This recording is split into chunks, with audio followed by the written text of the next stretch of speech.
Good morning friends, હું અજય ત્રિવેદી અને આજે આપણે ધોરણ 10 વિષય ગણિતમાં મિત્રો આજે સ્વાધ્યાય 5 સમાંતર શ્રેણીના એક્ઝામ્પલ જોવાના છે. તો ચાલો શરૂ કરીએ. મિત્રો આજે આપણે પહેલો એક્ઝામ્પલ છે એક સમાંતર શ્રેણીનું પાંચમું પદ 22 છે. હવે જો એની અંદર આપણને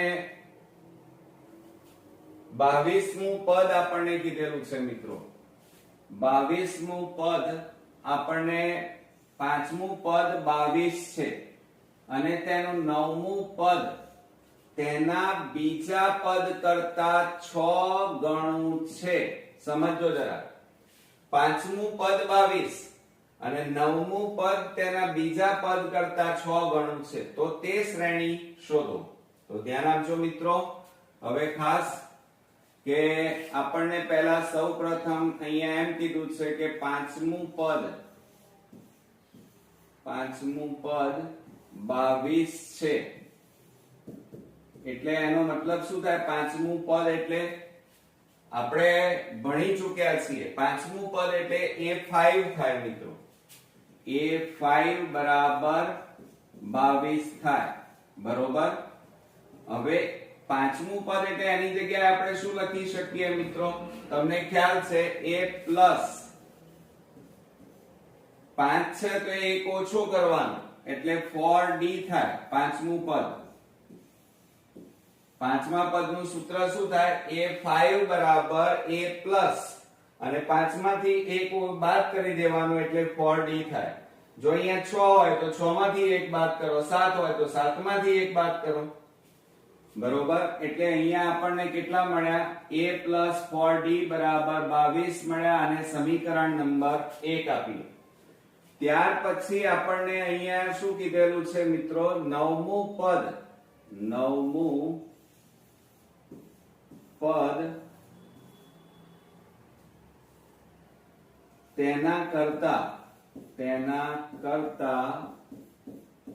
તેના બીજા પદ કરતા એમ કીધું છે. તેના બીજા પદ કરતા 6 ગણું છે. 6 ગણું છે. ક્લિયર? હવે મિત્રો જુઓ, 9મું પદ એટલે શું થાય? A9 થાય. બરાબર. બીજા પદ કરતા, બીજું પદ એટલે A2 કરતા 6 ગણું. 6 ગણું એટલે 6 વડે ગુણવા પડે એટલે 6A2 થાય. બરોબર. આ રીતે લખાય. હવે A9 એટલે કેટલા લખાય? આની જેમ. તો A પ્લસ 9 માંથી એક બાદ કરો એટલે 8D થાય. બરાબર 6A2. બરોબર. હવે મિત્રો જુઓ, આ a પ્લસ 8d બરાબર 6. a2 નું સૂત્ર શું થાય? a પ્લસ d થાય. શું થાય? એ પ્રથમ a2 ક્યારે આવે? બીજું પદ ક્યારે આવે? જ્યારે પ્રથમ પદમાં તફાવત ઉમેરીએ ત્યારે આવે. તો a પ્લસ d થાય. આ પ્રથમ પદમાં તફાવત ઉમેરો એટલે બીજું પદ મળે. માટે હવે જુઓ, a પ્લસ 8d બરાબર આ 6 નો ગુણાકાર કરવા બંને સાથે 6a પ્લસ 6d થાય. માટે a આ 6a ને આ બાજુ લાવો માઈનસ 6a બરાબર 6d. હવે પ્લસ ને પેલી બાજુ લઈ જાઓ માઈનસ 8d થાય. માટે હવે જો આ બંનેની બાદબાકી કરો તો મોટી સંખ્યા આગળ માઈનસ એટલે માઈનસ 5a. આ બંનેની બાદબાકી કરો, 8 માંથી 6 જાય તો 2 રહે તો માઈનસ 2d. હવે મિત્રો જુઓ, બંને બાજુ શું છે? માઈનસ માઈનસ ઉડી જાય એટલે આપણે અહીંયા શું મળે? 5a બરાબર 2d. અથવા એને આ રીતે પણ લખી શકાય કે 2d બરાબર 5a. આવું પણ આપણે લખી શકીએ. ક્લિયર? ચાલો હવે અહીંયા તમે જુઓ, આ 2d બરાબર કેટલા છે? 5a. હવે સમીકરણ 1 નો આપણે ઉપયોગ કરીએ તો આપણે અહીંયા જુઓ સમીકરણ 1 લખીએ તો સમીકરણ 1 આપણું કયું છે a + 4d બરાબર 22 આ આપણું સમીકરણ 1 છે. હવે જોજો હો બરોબર આ a પ્લસ આ 4 ના ભાગ પાડીએ તો 4 એટલે શું લખાય મિત્રો 2 કૌંસમાં 2d લખાય 2d બરાબર 22 એટલે આ બેનો ગુણાકાર કરીએ તો બબે દુ 4d 4d ના મેં ભાગ પાડ્યા તો હવે આપણે શું કરી નાખીએ a પ્લસ આ 2 હવે આ 2d ની કિંમત આપણે શોધી 5a તો આ 5a બરાબર આ 22 માટે શું થશે મિત્રો a પ્લસ આ બેનો ગુણાકાર કરો 10a બરાબર 22 ક્લિયર. હવે આપણે આ બે આ a વાળા પદો 10 ને કેટલા થાય 11a બરાબર 22 માટે 11 ને આ બાજુ લઈ જાઓ તો a બરાબર 22 છેદમાં 11 થાય તો 11 દુ 22 થાય માટે a બરાબર કેટલા મળ્યા મિત્રો 2 મળ્યા. તો આ પ્રથમ પદ આપણને મળી ગયું. હવે આ પ્રથમ પદ મિત્રો મળ્યું હવે a શેમાં મૂકી દઈએ આની અંદર મૂકી દો એટલે d તફાવત આપણને મળી જાય. તો આપણે અહીંયા લખીએ કે a ની કિંમત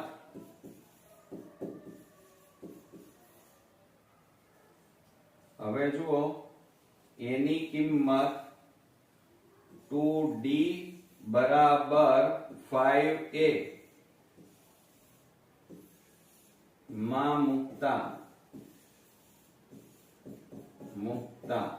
ચલો તો માટે શું થાય મિત્રો આ 2d બરાબર 5 હવે આ a ની જગ્યાએ તમારે કેટલા મૂકવાના 2 માટે 2d બરાબર 5 દુ કેટલા થાય 10.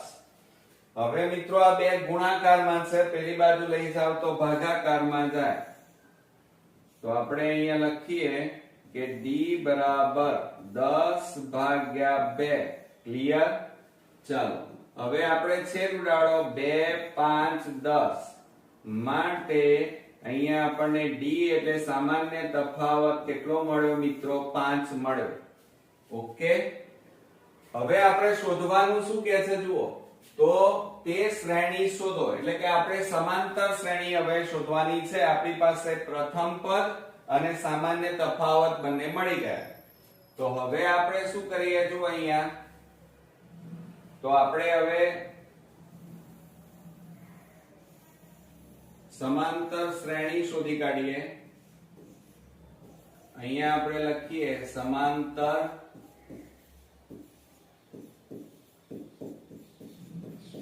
શ્રેણી બરાબર. હવે મિત્રો સમાંતર શ્રેણી શોધવી હોય તો કેવી રીતે શોધાય તો પ્રથમ પદ એટલે a એમાં તફાવત ઉમેરો એટલે a + d એટલે બીજું પદ મળે એમ તમે ઉમેરતા જાવ તો a + 2d પછી a + 3d આવે કેટલા આવે 3d. હવે જુઓ આ a ચાલો હવે મિત્રો આપણે a એટલે કેટલા છે 2 તો આ 2 પછી a એટલે 2 પ્લસ d એટલે કેટલા છે 5 a એટલે 2 પ્લસ 2 કૌંસમાં d એટલે 5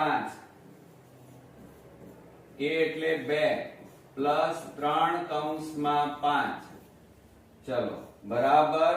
હવે આપણે લખીએ તો આ 2 5 ને 2 7 હવે આ 2 વત્તા 5 દુ 10 2 વત્તા 3 5 15 તો બરાબર 2 m ના m 7 m ના m અને હવે આ બે નો સરવાળો કરો 10 ને 2 કેટલા થાય 12 અને 15 વત્તા 2 કરો એટલે 17 તો આપણને આ શું મળી ગઈ સમાંતર શ્રેણી મળી ગઈ એમ કહેવાય.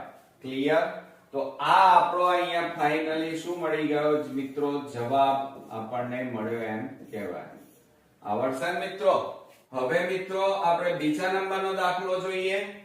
આપણને એમ કીધું છે કે 101 અને 999 વચ્ચે રહેલી એવી પ્રાકૃતિક સંખ્યાઓની સંખ્યા શોધો. સંખ્યા એટલે n શોધવાનું છે જે 2 વડે તેમજ 5 વડે કેવી હોય? વિભાજ્ય એટલે ભાગી શકાય. તો આપણે મિત્રો કઈ સંખ્યાઓ લેવાની છે અહીંયા? કે જે સંખ્યા 101 અને 999 ની વચ્ચે હોય અને 2 અને 5 વડે ભાગી શકાય એવી હોય. તો આપણે અહીંયા લખીએ કે 101 અને 999 વચ્ચે રહેલી પ્રાકૃતિક સંખ્યા કે જે 2 વડે તેમજ 5 વડે કેવી હોય મિત્રો? વિભાજ્ય હોય. વિભાજ્ય હોય. હવે જુઓ 2 વડે અને 5 વડે એટલે કે 2 અને 5 વડે ભાગી શકાય એવી સંખ્યાઓ કઈ? તો 101 ને ના ભાગી શકાય, 102, 103, 104, 105, પણ 110 ને ભાગી શકાય, પછી 120 ને ભાગી શકાય, 130 ને ભાગી શકાય, ડેશ ડેશ ડેશ, અને ત્યાર પછી આવશે મિત્રો 900. આ સંખ્યાને તમે 2 અને 5 વડે ભાગી શકો. તો ધ્યાન રાખો 110, 120, 130 અને 900 ને 2 અને 5 વડે ભાગી શકાય. હવે મિત્રો આ આપણી સમાંતર શ્રેણી બની. તો એમાં પ્રથમ પદ આપણું કયું બન્યું? તો a બન્યું. a બરાબર પ્રથમ પદ આપણને મળી ગયું 110. બરોબર. ત્યાર પછી આપણે તફાવત લઈ લઈએ. સામાન્ય તફાવત બરાબર a2 a1 થાય. બરોબર. તો આ a1 કહેવાય, આ a2, આ a3 કહેવાય, આ an કહેવાય, અંતિમ પદ.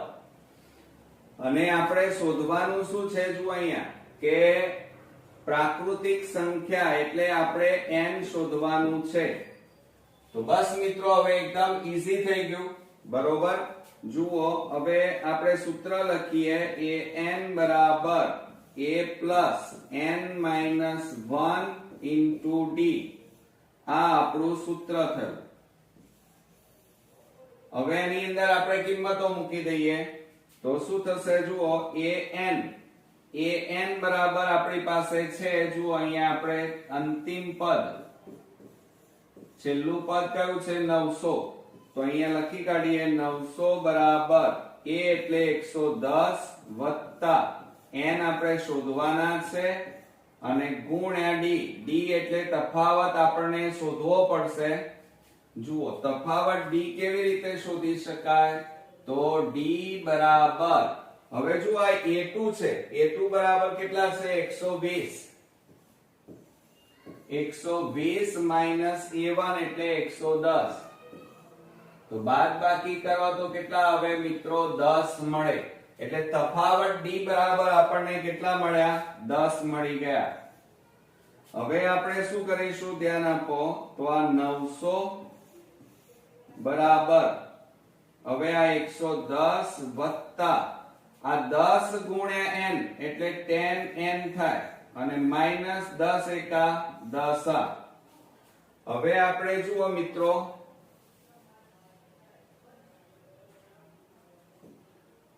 હવે આપણે આને બોક્સ બનાવી દઈએ. ચાલો હવે આ 900m ના m જ લખીશું. એટલે આ 900m ના m બરાબર 110 અને માઈનસ 10 જોડે લખીએ તો આ માઈનસ 10 પ્લસ 10n. ક્લિયર? આપણે આ બંનેને જોડે લખ્યા. હવે આપણે શું કરીએ? ધ્યાન આપો. તો આ 900 બરાબર આ બેની બાદબાકી કરો તો 100 વત્તા 10n માટે હવે આ 100 પ્લસ છે, આ બાજુ લાવો તો માઈનસ થઈ જાય. તો 100 માઈનસ 10 બરાબર 10n માટે હવે 900 માંથી 100 જાય તો કેટલા રહે 800 બરાબર 10n ક્લિયર. હવે આ 10 ગુણાકારમાં છે બરાબર ની આ બાજુ જાય તો ભાગાકારમાં જાય તો n બરાબર 800 ભાગ્યા 10 તો મીંડે મીંડે ઉડી ગયા. તો માટે હવે આપણો જવાબ અહીંયા મળ્યો n બરાબર કેટલા મળ્યા મિત્રો 80 બરોબર. તો હવે આપણે અહીંયા જવાબ લખી શકીએ કે પ્રાકૃતિક સંખ્યાઓની સંખ્યા શોધો. તો પ્રાકૃતિક સંખ્યાઓની સંખ્યા કેટલી હશે 80 મળશે. તો આપણે અહીંયા લખી કાઢીએ. આપણે અહીંયા આન્સર કરીને લખીએ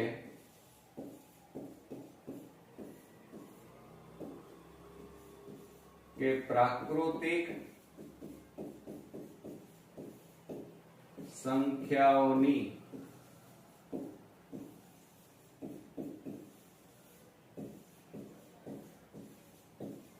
સંખ્યા બરાબર કેટલી મળશે મિત્રો 80 મળે. કેટલી મળે 80